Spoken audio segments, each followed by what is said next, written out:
Pernah kepikiran nggak sih kalau salah satu cara buat ngelawan depresi itu ternyata ada di dalam konsol game kamu?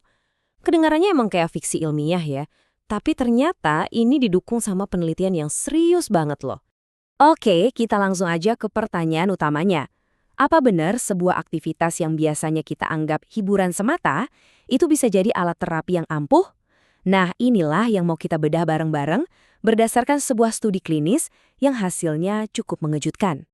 Tapi sebelum kita ngomongin solusinya, kita harus paham dulu masalah akarnya. Kalau kita ngomongin depresi, yang kepikiran pastikan perasaan sedih yang mendalam kan? Padahal ada sisi lain dari depresi yang seringkali jauh lebih melumpuhkan, yaitu yang namanya kabut kognitif. Dan ini bukan masalah kecil. Diperkirakan ada 350 juta orang di seluruh dunia yang hidup dengan gangguan depresi mayor. Ini bukan cuma angka loh. Di balik angka itu ada jutaan orang yang berjuang setiap hari. Dan perjuangan mereka itu jauh lebih rumit dari yang kelihatan. Nah, ini dia poin krusialnya. Depresi itu bukan sekedar rasa sedih yang berlebihan. Kondisi ini secara harfiah menyerang sirkuit di dalam otak kita. Merusak fungsi kognitif kita, kemampuan buat mikir, mengingat, dan memproses informasi di sekitar kita. Gejala-gejala inilah yang sering disebut brain fog.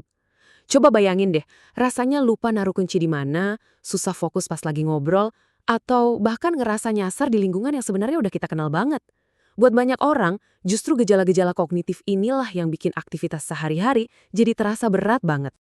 Oke, sekarang kita udah paham masalahnya. Mari kita masuk ke bagian yang paling seru. Solusinya yang jujur aja sangat nggak terduga. Gimana kalau selain resep obat, dokter juga bisa ngasih resep video game? Aneh kan? Tapi tunggu dulu, ada sains yang kuat di baliknya. Konsep ini punya nama keren, pelatihan kognitif berbasis video game atau VGT. Idenya simple. Kita manfaatin semua hal yang bikin game itu nagih. Dunia 3D yang imersif, tantangan yang bikin penasaran, sistem reward, tapi untuk tujuan terapi. Jadi ini bukan asal main game ya, ini ibaratnya kita pakai game sebagai pusat kebugaran untuk otak kita. Tentu aja ini klaim yang gede banget. Pertanyaannya, gimana cara ilmuwan ngebuktiinnya?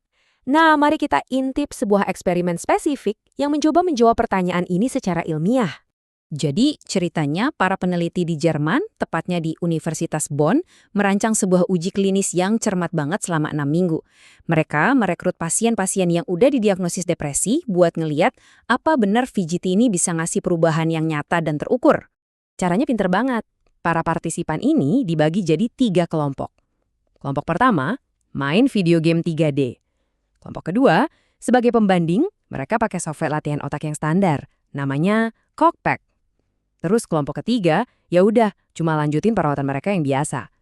Desain kayak gini penting banget buat mastiin hasilnya itu bukan sekedar efek placebo. Dan game yang mereka pilih, ini dia yang menarik. Super Mario Odyssey.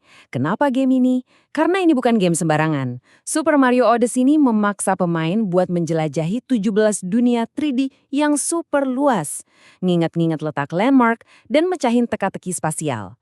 Intinya, game ini adalah latihan intensif buat bagian otak yang ngurusin navigasi dan memori.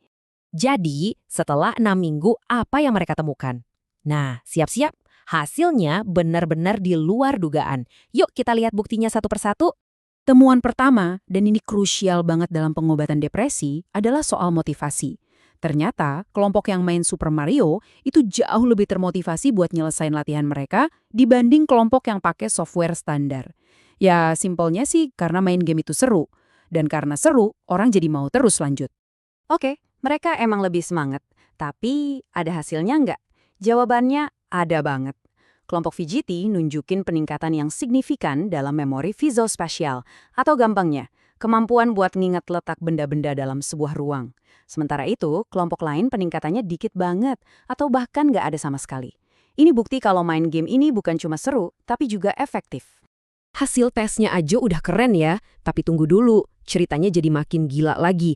Waktu para peneliti ini ngintip langsung ke dalam otak para pemain. Perubahan terbesarnya bukan cuma di skor tes, tapi di struktur fisik dan fungsi otak mereka. Kenalan dulu yuk sama bintang utama di cerita kita, korteks entorhinal. Anggap aja ini semacam sistem GPS yang ada di dalam otak kita. Area inilah yang bikin peta mental tentang dunia di sekitar kita, yang bikin kita bisa jalan-jalan dan ingat kita lagi di mana. Sayangnya, area ini jugalah yang sering kena dampak buruk dari depresi. Biar lebih kebayang, coba lihat gambar ini. Yang A itu nunjukin lokasi si korteks entorhinal di otak. Nah, di dalam area kecil itu ada sel-sel saraf super canggih yang namanya sel grid. Sekarang lihat gambar B. Itu adalah pola aktivitas dari sel-sel tadi. Kelihatan kan polanya kayak sarang lebah heksagonal yang rapi? Pola inilah yang secara efektif jadi semacam kertas grafik di otak kita, yang ngebantu kita bernavigasi. Dan ini dia bagian yang paling bikin merinding. Setelah 6 minggu main Super Mario, hasil pindaian otak kelompok gamer nunjukin perubahan yang nyata. Aktivitas sel grid mereka jadi lebih stabil, lebih teratur. Gak cuma itu, volume materi abu-abu di korteks entorhinal mereka secara harfiah bertambah. Dengan kata lain, main game ini bukan cuma ngelatih otak mereka, tapi bener-bener membangunnya kembali. Jadi, apa artinya semua ini? Apa kesimpulan yang bisa kita ambil? Yuk kita lihat gimana penemuan ini bisa aja mengubah masa depan pengobatan. Tentu saja, ini bukan cuma soal satu tukang ledeng berkumis dari Italia.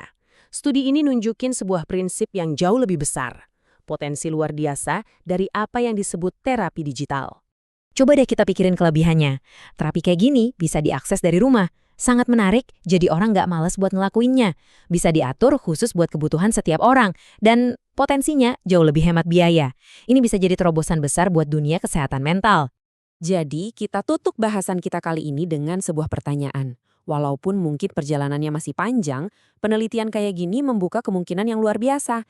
Siapa tahu suatu hari nanti resep buat kesehatan mental kamu bukan cuma pil atau jadwal terapi, tapi juga sebuah controller dan undangan buat menjelajahi dunia digital yang baru. Sesuatu untuk kita renungkan. Terima kasih sudah menyimak.